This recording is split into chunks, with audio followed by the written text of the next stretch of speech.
I'm going to give a breakdown of the main exercises I would include in a training program if you are skinny fat and you want to lose fat and build muscle.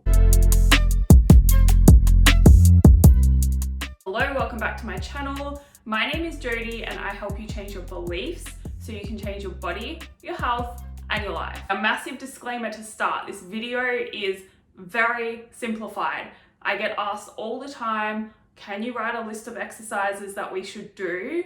And so that is why I'm making this video for you, but you have to understand the best exercises that you can do depend on your body. So this is general, it's not specific for you. Overall though, I would be doing as many compound movements as possible. I would be making sure you're including all the main movement patterns throughout your workouts. But overall, the best exercises for you are going to depend on you, your injury, your biomechanics, like your body structure and your bone structure, also your skill level, your training history, your strength, where you already hold a lot of muscle. The best way to get great results is to get a customized training program for you. That being said, I'm going to run through a list of my favorite exercises that I pretty much include in most of the training programs I write. I like these exercises for multiple reasons. Two of the main ones being they are going to help make your workouts more efficient, and they're also really good exercises to help you get stronger. And if you want to lose fat and build muscle and go through the process of body recomposition, the most important thing for you is making sure you can get stronger. If you're only doing exercises like isolation exercises, bicep curls, crunches, stuff like that, you're not leaving a lot of room to get strong because it's actually really hard to get stronger in those exercises. Compound movements, on the other hand, like squats, lunges, deadlifts, because you're using more than one muscle group to perform those movements, it's a lot easier to get stronger in them week by week. Now, these exercises I'm going to list are gym-based. If you only have access to bands or dumbbells at home, that is fine. You can still make significant progress. It's just going to require more creativity when it comes to your programming. And what you're going to need to do is take the exercise, find a suitable alternative that you can actually do with the equipment you have at home. All right, so the first exercise I really like is a chin up. Instead of a chin up, if you're not there yet, again, this really depends on your skill level. An inverted row could be a good option as well. Then I really like to do a bent over row or some kind of seated row. So, and program to program, you can change those. You can choose different variations and that's fine.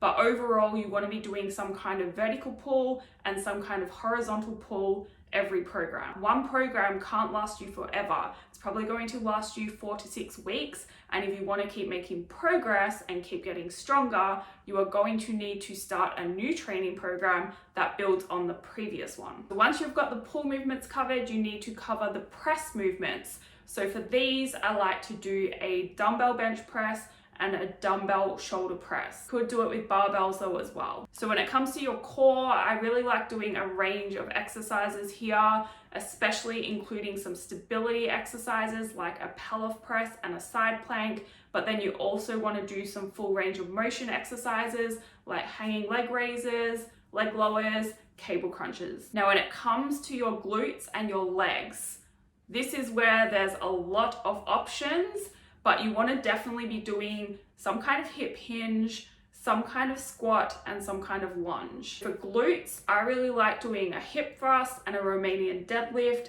I also really like doing a Bulgarian split squat. And for your legs, I really like doing some kind of squat, like a goblet squat or a barbell back squat, and then some kind of lunge, so a forward lunge or a reverse lunge or both. And my favorite exercise of all time that I think everyone should learn to do properly is the deadlift.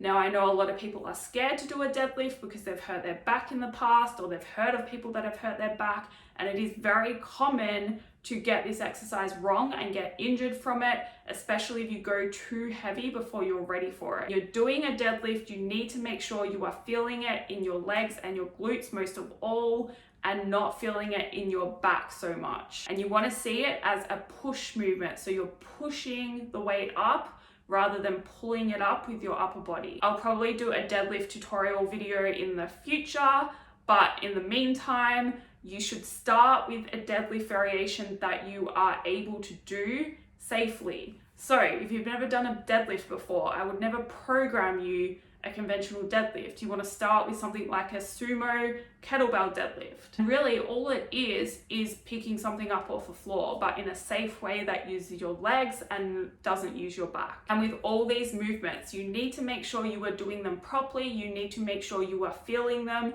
in the right muscles in order to get any results from your training program. That is all for this video. I hope it helped you. If you have any questions, please feel free to send me an email. If you would like to see more, please subscribe. And if that is the case, I will see you in the next video.